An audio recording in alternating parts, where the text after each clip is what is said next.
there are moments in music history that feel larger than the people who created them. Moments where a single life seems to carry the weight of an entire era, as if one person becomes a reflection of everything beautiful, chaotic, and broken about the world around them. Jerry Garcia was one of those people, and if you only knew him as the quiet, gentle face of the Grateful Dead, the man smiling behind a guitar on stage, you might think his story was simply about music, fame, and a counterculture that refused to fade. But the truth is far more complicated. Because before he became a symbol of a generation, before the long tours and devoted fans and endless improvisations, Jerry Garcia was a boy shaped by loss, accident, and a kind of pain that never fully left him. And in the final days of his life, as his body collapsed under decades of strain, he stood once again on a stage, performing a song that would later feel less like entertainment and more like a confession whispered to thousands of people at once. To understand how that moment came to be, you have to go back to the beginning. Jerry Garcia was born in San Francisco, a city alive with noise, movement, and contradiction. His early world was not calm or orderly. It was filled with the sounds of street arguments, late-night bars, and the restless energy of a working-class neighborhood where survival often mattered more than dreams. But inside his home, something different existed. Music. His father, Joe Garcia, had once believed in music as a future. He played clarinet, trained seriously, and imagined a life built on sound and performance.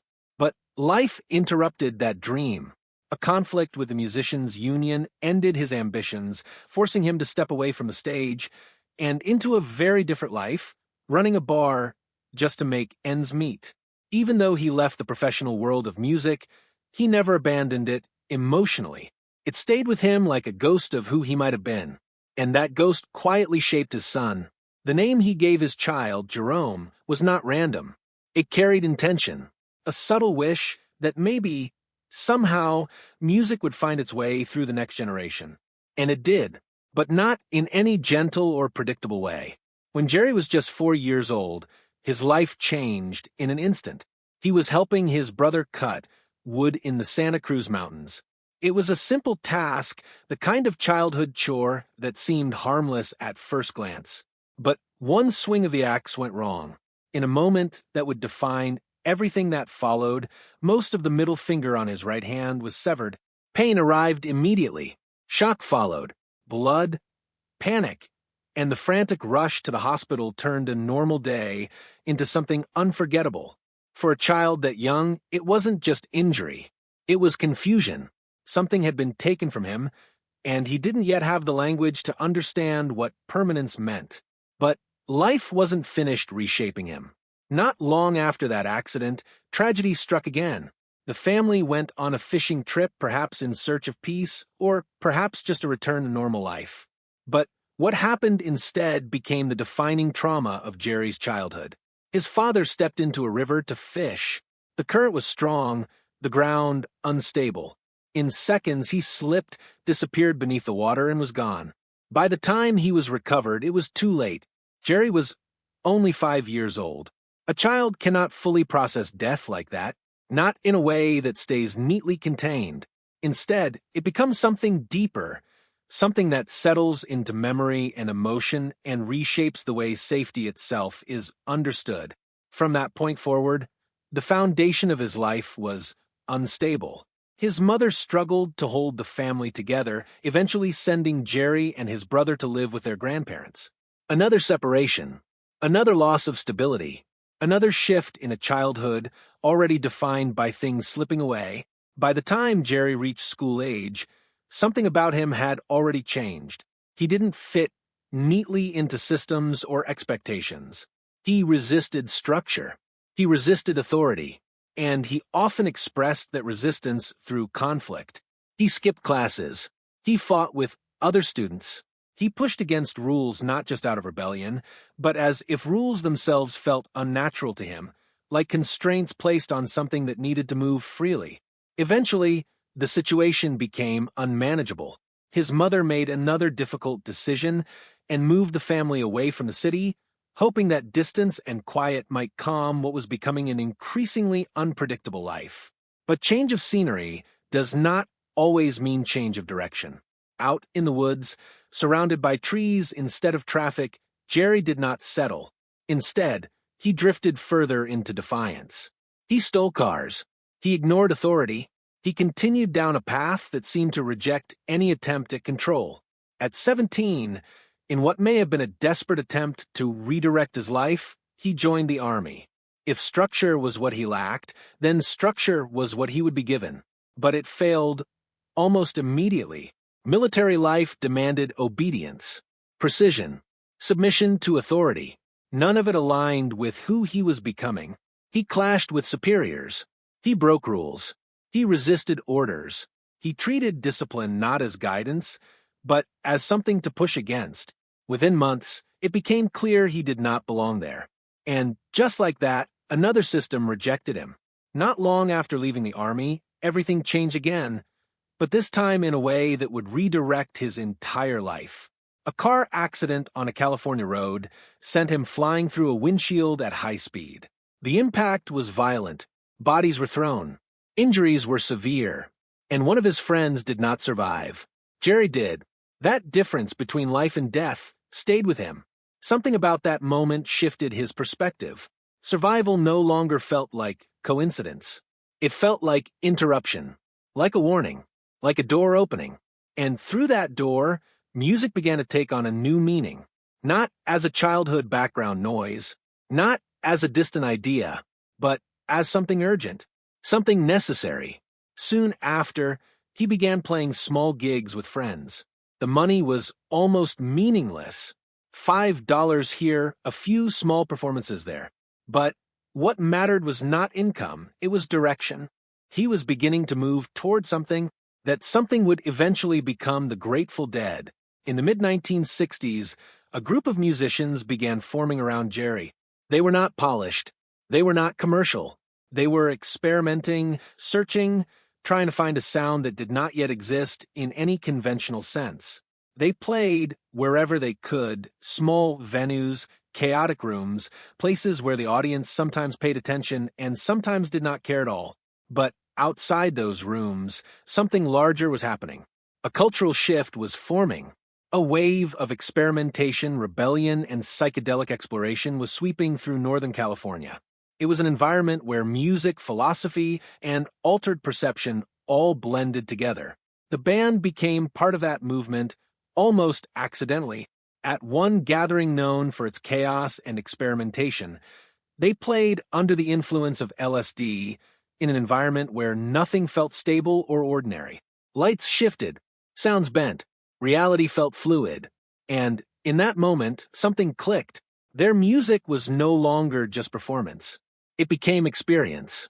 They soon needed a new name. During a search through a dictionary, Jerry landed on a phrase that felt strange, ancient, and oddly meaningful: Grateful Dead.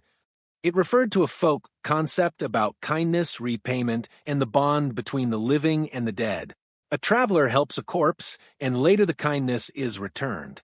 The phrase carried contradiction, death, and gratitude intertwined. It fit them perfectly. As the years passed, the band grew into something far larger than anyone could have predicted.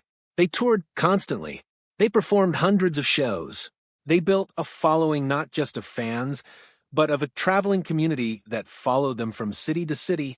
And unlike most bands, they allowed something unusual. Fans could record their shows. That decision created a culture of tapes, sharing, and living archives. Every performance became part of something larger than itself. No two shows were ever the same. Each night became a unique moment, never to be repeated.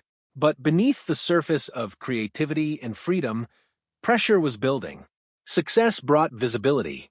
Visibility brought expectation. And expectation brought weight. By the late 1980s, the band achieved mainstream attention with a surprising hit that reached wide audiences. Suddenly, they were no longer just a subculture phenomenon. They were visible everywhere. But with that visibility came disruption. Crowds grew larger. The environment changed.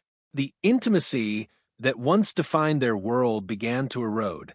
And for Jerry, something even more destructive was taking hold privately. Heroin addiction had entered his life and slowly tightened its grip. What began as escape became dependency. What began as relief became necessity. It drained money, energy, and clarity, but it never fully stopped him from performing. That contradiction became one of the most haunting aspects of his life. On stage, he still appeared calm, still capable, still connected to the music. But behind the scenes, he was unraveling. Eventually, those closest to him intervened. They gave him an ultimatum: the band or the drugs. For a moment, it seemed like a turning point. He entered rehab. There was hope. There was belief that something might finally change. But addiction is rarely defeated, so, simply, relapse followed. Public struggles followed. And what had been private suffering became increasingly visible. Still, through it all, he continued performing. Then came one of the most terrifying moments of his life. A diabetic coma. His body collapsed. Organs failed. His condition became critical. For days, uncertainty surrounded whether he would survive at all. Friends waited. Fans hoped. Doctors fought to stabilize him. And then, against expectation, he woke up. But recovery was not simple. When he reached for a guitar, something was wrong. His hands did not respond the way they once had. The muscle memory that had defined his identity was damaged. He had to relearn. Chords, scales, movement, everything. A musician who had once played effortlessly now had to rebuild from the beginning. But in that struggle, something profound emerged. He was no longer performing from instinct alone. He was rebuilding connection, step by step, note by note. And when he returned to the stage, the reaction was overwhelming. The audience knew what they were witnessing was not just a concert. It was survival made visible. Yet time continued its march. By the early 1990s, his health declined rapidly. Diabetes, weight gain, sleep disorders, smoking, and years of physical strain all combined into a deteriorating condition. His arteries became dangerously blocked. His energy faded. Even performing became difficult. Still, he tried. In 1995, he entered rehab again. There was hope, real hope, that this time things might stabilize, that there might be time for family, for health, for something quieter. But it was already too late. On August 9, 1995, Jerry Garcia died in a rehab facility. He was 53 years old. The cause was not a single event, but the accumulation of years of physical damage. His heart simply gave out. And with his death, an era ended. The Grateful Dead, as it had existed with him, was gone. In the aftermath, legal disputes over his estate unfolded, revealing how complicated life had become even beyond the music. But none of that could overshadow what had already been created, because in the end, Jerry Garcia's story was never just about fame or addiction or even music itself. It was about a life shaped by loss, driven by survival, and expressed through sound. And somewhere in those final performances, especially in the last year of his life, something became clear. He was not just playing songs anymore. He was speaking through them. And what he was saying, without ever needing words, was that even broken lives can create something unforgettable. There are moments in music history that feel larger than the people who created them. Moments where a single life seems to carry the weight of an entire era, as if one person becomes a reflection of everything beautiful, chaotic, and broken about the world around them. Jerry Garcia was one of those people, and if you only knew him as the quiet, gentle face of the Grateful Dead, the man smiling behind a guitar on stage, you might think his story was simply about music, fame, and a counterculture that refused to fade.